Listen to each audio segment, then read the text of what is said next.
This is Mama Chris! Kahapon, Sunday, ako at ang mga kasama kong invisible ay nagsimba nga kami sa Tayuman Church.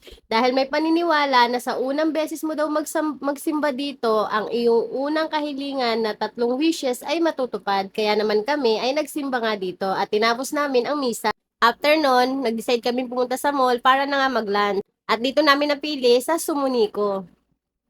O, di ba? Nagmodel-modela ng person.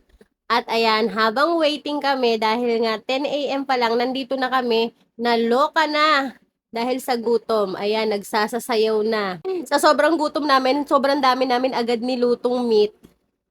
At hindi pa nakontento ang person kahit busog na busog pa. Ayan, nag-dessert naman kami sa SB. Halata naman busog na busog. Sa laki ba naman ang tiyan ng person?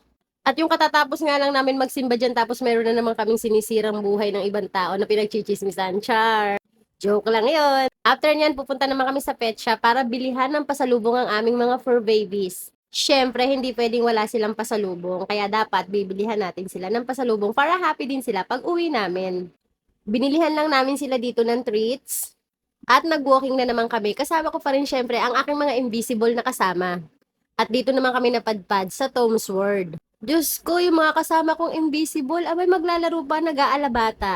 Mga invisible naman. At syempre, magpapatalo ba ako? Syempre, maglalaro din ako. Isip bata kaya ako, char. At napagod nga akong mag-shoot-shoot, kaya naman nagkaramiya ice cream ako before kami